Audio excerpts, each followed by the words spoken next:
So I haven't talked to you.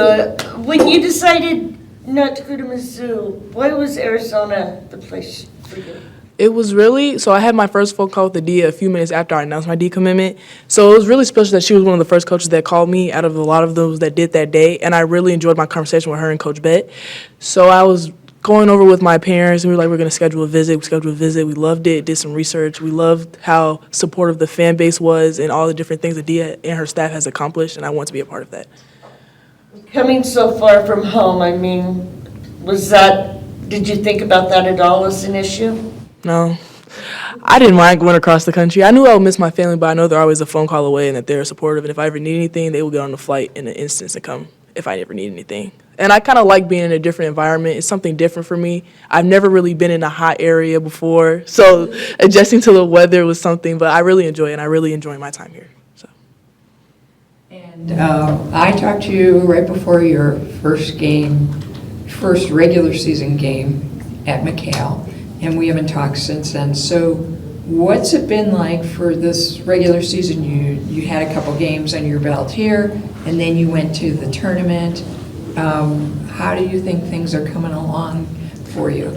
They were rough at first because I was just coming back from a concussion, so it was kind of rough getting my groove back. Especially I felt like, because, as a freshman, it's kind of hard getting your groove back at such a different level because everybody's older, faster, stronger. So I feel like that was really difficult for me to get myself back in my groove. So I think in the Bahamas when I really kind of had my little breakthrough in my game because I was finally able to make a disruptions on defense but also get my offense going. So that was a good step for me and get my confidence back. So. Coach, your high school coach, Coach Harper and Coach Barnes, they both said that you don't really put your head down if your shot's not falling. You try to find your way to make an impact in other ways. Is that something you've always had, just trying to find that way, or is that something that you've developed over time? Yeah, it's kind of hard for me to set my emotions aside because I want to be great. I always want to do everything perfect, but I know in basketball that's not going to happen. Like, you're not going to always shoot 100 for 100. Like, that's just not going to happen. That's not realistic. So instead of trying to, when I try not to put my head down, I try to do something on defense because, I'm long, I'm fast, I'm quick, so I can, be disruptive and make a little chaos on the court on defense. So that's kind of my goal if my offense isn't going. You mentioned, obviously, you had the concussion. What was that like for you? Had you ever gone through one of those and kind of getting through it? It was rough because I couldn't go to the exhibition game because of the light, the noise, everything. It was really hard for me to not be around my teammates for practice and not being able to practice and be with them. So that was kind of a really hard spot for me. In terms of just what was that like for obviously that was that time you guys were going through a lot of different injuries and, they're down to 5 players for the one game.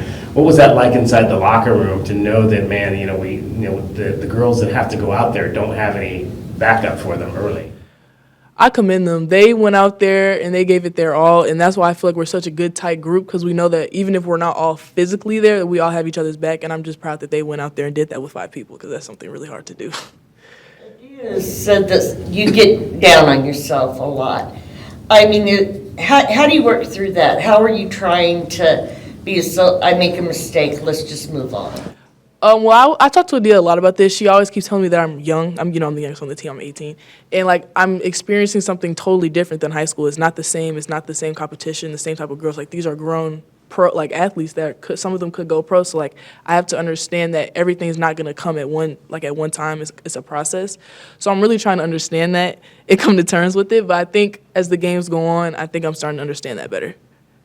And as a freshman, there are going to be ups and downs. You went through the concussion thing, and then you finally break through. Besides Coach Adia, who I know sounds like you've talked to a lot about this, is there maybe an upperclassman who's really sort of helped you during this time? Ez and Isis and Helena. I talk to them all the time. They always be telling me how I'm gonna be great I'm gonna be great. I have all the skills and the talent to do it. I just have to get more confidence in myself and stop doubting myself and my abilities. And when I hesitate, that's when I mess up. So I talk to them a lot about that because they've been through this before. They felt the same thing I felt before. So it's good to have those upperclassmen to talk to. And when you broke through in that game in the Bahamas, what sort of does it just happen, or was there something that you intentionally did to make that happen? Well, I didn't play in the game before the Ole Miss game, so I wanted to tell myself, like, the moments that I'm out there, I have to do something to make an impact so I can stay on the floor as much as possible. So that's really what was going in through my head. And then Adia talked to me as soon as she subbed me, and she was like, just be confident, don't overthink and everything. So that's why I did. I tried not to overthink, and it worked in my favor. So now I'm just going to try not to overthink and not put my head down, see how that goes for me. And it sounds like Coach Adia has really, she talks to you a lot, right? And it sounds like she's always giving you tips. How does this help for you to have a coach who's so involved in your development, game by game, day by day? It makes me feel like I picked the right place to be, that somebody's so invested in me. Even when I feel like I'm not at my best and at my lowest, she's still encouraging me. And that's what makes me feel like I really did choose the right place to come here.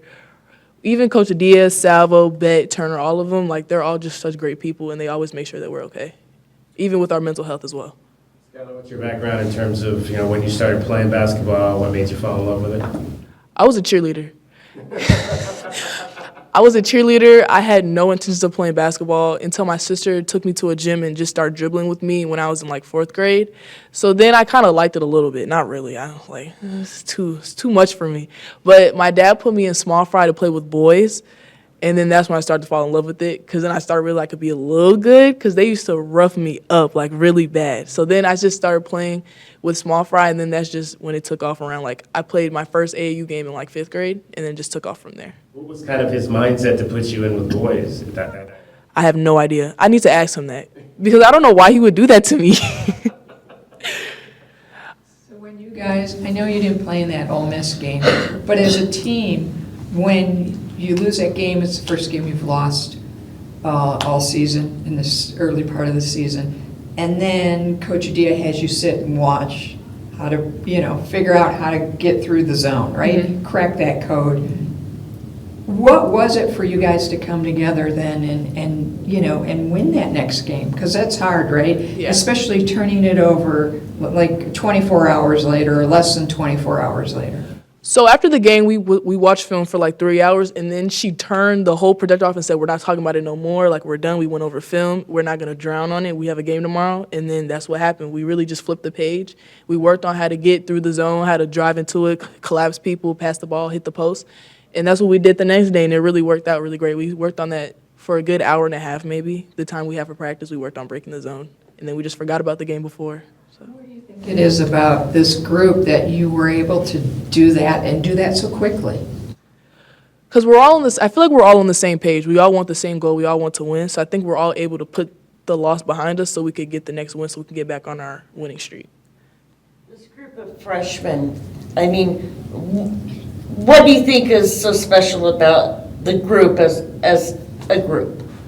We're all dogs. We all hungry. We all want it. Even Mate, even though she's out, she still wants it. She's still lifting. She does non-contact. She goes hard. Brea's just a beast in the post. Nobody's stopping that. Jada's just a leader. She always is talking and everything. And once our offensive shots fall like Brea, I think we're all going to be good. But we're all just really close, and how do I say this? We're all supportive of each other. We're all very supportive of each other and everybody's accomplishments. I feel like that's what makes us so close. And I'm so glad we're all here together.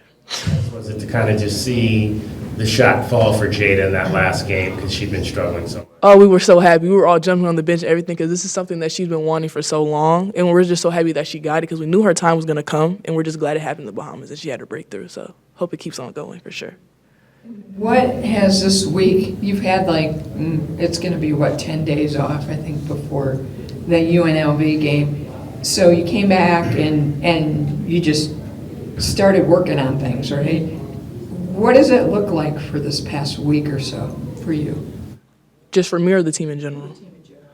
For the team, we've been working on, breaking the zone, how to defend certain people on their team, forcing people left, forcing people right. Really just emphasizing the details of how to beat UNLV and how to, and we worked on adding a few more plays and things like that. Just really expanding things on our game and on our team. So I think that's really what we've been working on. Are there any players that you've aspired to play like growing up in Chicago? Not really, but I love Aja Wilson. I love her game so bad. I love Candace Parker's games too. I love a lot of WNBA players. NBA players, I love KD and Giannis. They're just so long and lanky big guards. So I feel like that's kind of what I am in a way, but I just love the way they play. And how do you think that the team looks different from the last game you played in the Bahamas to what you're going to look like against UNLV, because that's a long time to work on yourselves. Like I said, I think we're all more on the same page, and we're all on the same page, and we're also using each other's strengths to our advantage. I think that's what we've really been working on this week as well. Anything else for Skylar? Awesome, thank you. Thanks. Oh, Great job.